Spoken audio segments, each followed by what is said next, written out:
तारीख 22 जुलाई 2023। ये वो दिन था जिस दिन मैं आखिरकार एक अनोखी यात्रा शुरू। एक यात्रा जिसके बारे में मैंने बहुत कम अच्छा और बहुत ही ज्यादा बुरा सुना था। एक यात्रा जिसने मेरी कितनी ही शंकाओं को दूर किया। एक वो यात्रा जिसने मेरे मन में चल रही उथल पुथल को एकदम शांत कर दिया। ये यात्रा थी बाबा अमरनाथ जी की यात्रा, जहां जाने का सपना मैंने कुछ ही दिन पहले देखा था। और ये वो दिन था जिस दिन मेरा ये सपना साकार हो रहा था।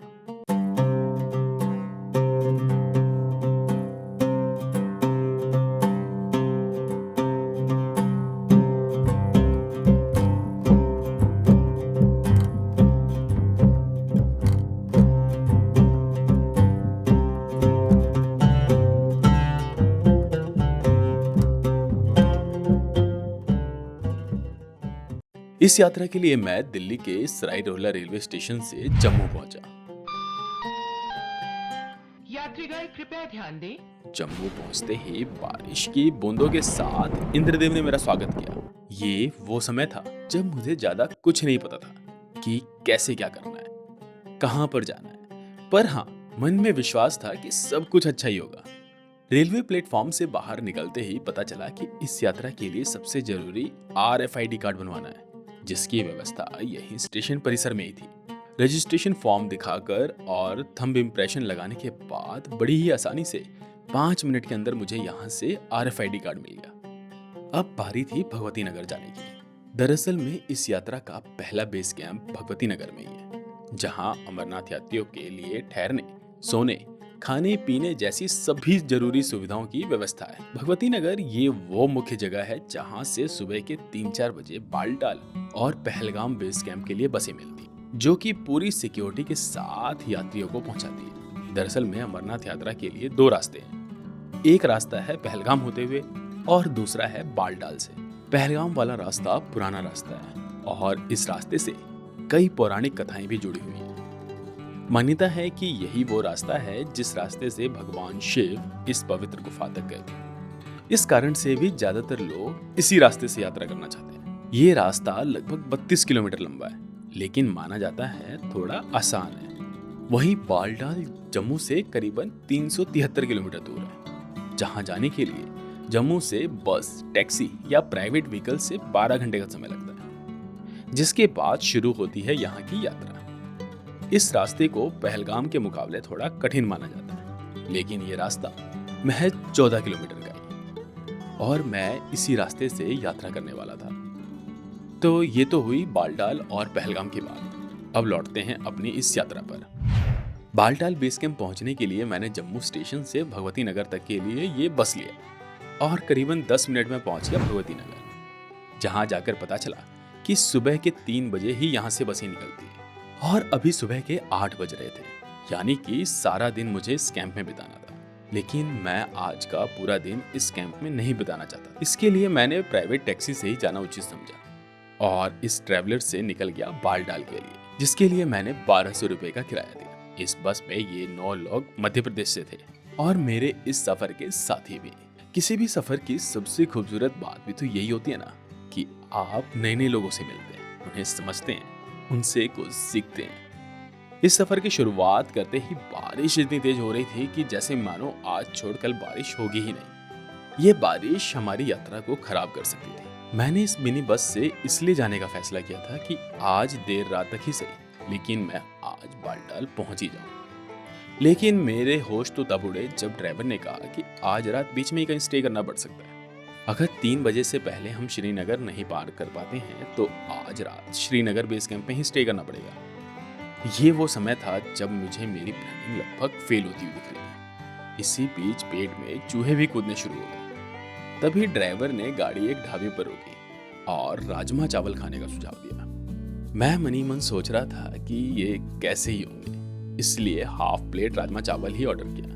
लेकिन ये तैरते हुए घी के नीचे राजमा चावल, जिनका कोई जवाब ही नहीं था। मुझे राजमा चावल कुछ खास पसंद नहीं है, लेकिन इन राजमा चावल का स्वाद एकदम अलग था। खाना खाने के बाद कुछ समय यहाँ बिताया और अब हम निकल पड़े आगे के लिए। अब घड़ी में 4 बज रहे थे। और हम अभी तक श्रीनगर भी नहीं पहुंच पाए थे और अब सेम डे बालटाल पहुंचना लगभग नामुमकिन था। शाम के 5:30 बजे हम श्रीनगर बेस कैंप पहुंचे, जहां पर रुकने की काफी अच्छी व्यवस्था थी।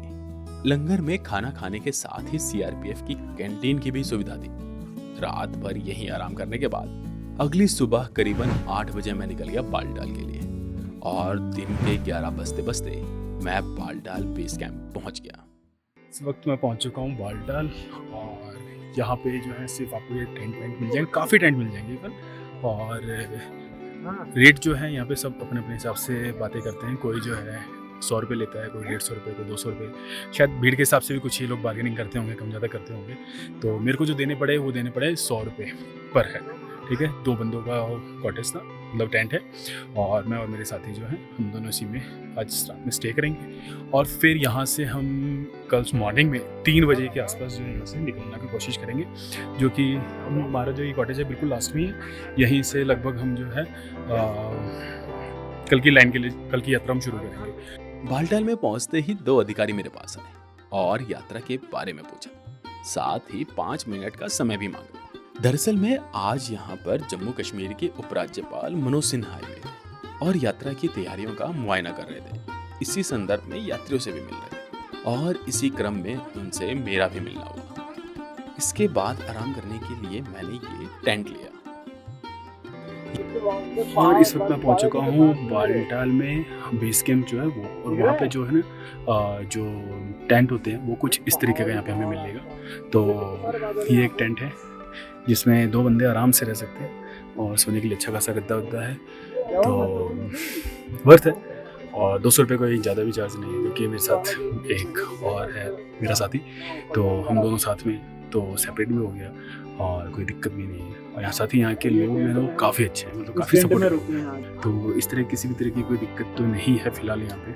और जो मतलब यहाँ के जो लोग हैं वो भी काफ़ी पोलाइट है, काफ़ी अच्छे से बात कर रहे हैं, काफ़ी हेल्प कर रहे हैं। तो इन सब चीज़ों की कोई दिक्कत तो खैर मेरे को तो नहीं हुई है। अगली सुबह बारी थी यात्रा के लिए चढ़ाई करने की, लेकिन खुशी के मारे रात में मुझे नींद ही नहीं आ रही थी। रात के 1:30 बजे ही मैं उठकर नहा धोकर तैयार हो गया था। यहाँ नहाने के लिए गर्म पानी और वॉशरूम की व्यवस्था थी, जिसके लिए 50 रुपये पर बाल्टी देने पड़े। और 2:30 बजे तक मैं नहा धो के यात्रा के लिए बिल्कुल तैयार था।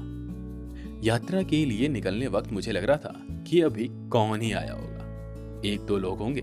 लेकिन जब मैं चेकिंग पॉइंट की तरफ गया तो करीबन 50 लोग मुझे खड़े दिखे और कुछ ही देर में ये लाइन और लंबी हो गई। खैर घड़ी में 4:15 बजे और यात्रियों को डोमेल के लिए छोड़ा गया, जो कि यहाँ से लगभग 3 किलोमीटर दूर था। शुरुआत में ही ये घोड़ा स्टैंड है। इस यात्रा को आप पैदल, घोड़ा, पालकी और हेलीकॉप्टर की मदद से भी कर सकते हैं, जिसके बारे में वीडियो के लास्ट में विस्तार से बताऊंगा। तो अब मैं बढ़ गया आगे की ओर। ये अंधेरे में लंगरों की लाइट रास्ते की शोभा बढ़ा रही थी। साथ ही लंगर में चाय और तरह तरह के खाने पीने के सामान लेने का आग्रह करते ये सेवादार एक अलग ही माहौल बना रहे थे। और करीब 1 घंटे में डोमेल आ गया। यहाँ RFID कार्ड और सामान की चेकिंग कराने के बाद ही यहाँ से आगे जाने देते हैं। अब यहाँ से 14 किलोमीटर की असल यात्रा शुरू होती है। अब कुछ रात का अंधेरा भी छट रहा था और रास्ता भी आसानी से दिख रहा था। शुरुआत में हल्की चढ़ाई थी तो ज्यादा फर्क नहीं पड़ रहा था, लेकिन जैसे जैसे मैं आगे जा रहा था रास्ता कठिन होता जा रहा था। इतना कठिन कि कभी कभी तो थोड़ा सा चलते ही सांस फूलनी शुरू हो जाती थी।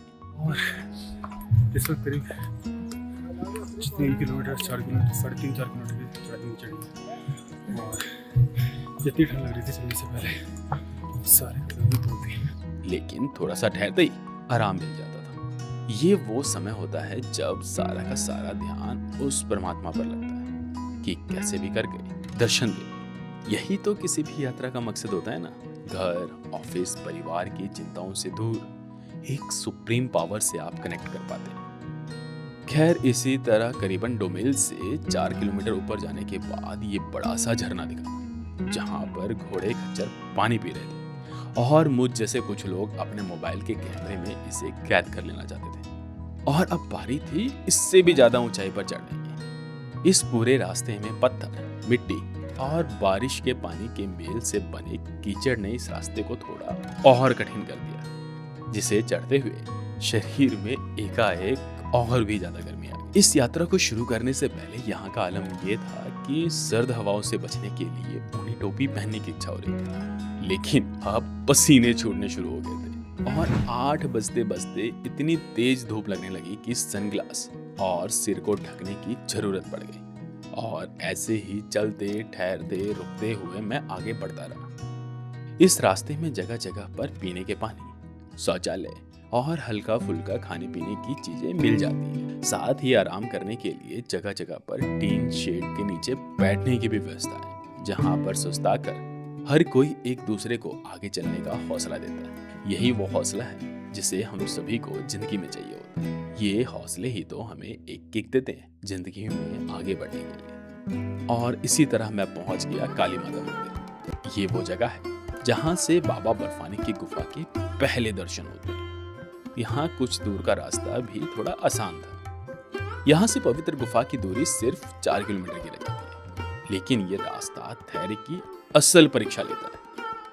यहाँ रास्ता कहीं कहीं पर इतना संकरा और उबड़ खाबड़ हो जाता है कि एक आदमी का चलना भी मुश्किल हो जाता है। लेकिन इसी रास्ते में इतने देर से पत्थरों पर चलते चलते पहली बार बर्फ के ग्लेशियर का टुकड़ा दिखाई दिया। और मुझ जैसे के लिए जिसने सिर्फ फ्रीजर में ही बर्फ देखी, उसे अगर ये ग्लेशियर दिख जाए तो कितनी खुशी हो सकती है, ये आप जान ही सकते हैं। और 11 बजे तक मैं गुफा के बिल्कुल पास तक पहुंच गया। यहाँ भी नहाने धोने की अच्छी खासी व्यवस्था है। खैर, मैंने मुंह हाथ धोकर ही कपड़े बदल लिए और बैग, मोबाइल सब कुछ लॉकर रूम में जमा करने के लिए लाइन में लग गया।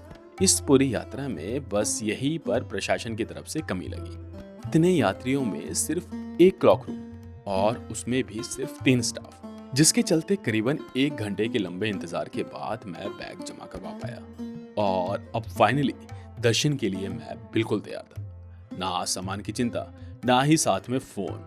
और यहाँ से आधे घंटे के बाद मैं आखिरकार उस जगह पर पहुंच गया जहाँ का सपना मैंने देखा था। ये वो समय था जब मेरा मन एकाएक भारी हो गया था, लेकिन ऐसा क्यों हो रहा था मुझे नहीं पता। दर्शन करने के बाद मैं इसी रास्ते से वापस नीचे आया और इस तरह मैंने इस यात्रा को पूरा किया। अब अगर बात करूं घोड़े खच्चर से यात्रा करने की, तो 4200 रुपये में अप एंड डाउन का किराया लगता है।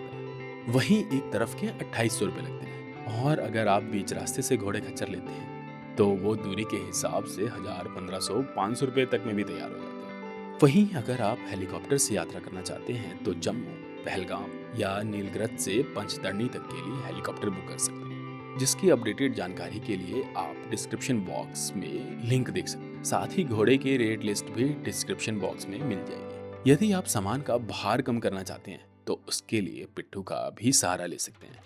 अगर आपको इस वीडियो से संबंधित कोई भी जानकारी चाहिए तो आप कमेंट सेक्शन में दर्ज करा सकते हैं। साथ ही वीडियो कैसी लगी ये भी कमेंट करके बता सकते हैं। अगर आपको ये वीडियो पसंद आई हो तो प्लीज़ लाइक करें और दोस्तों, रिश्तेदारों को शेयर जरूर करें। धन्यवाद। हर हर महादेव।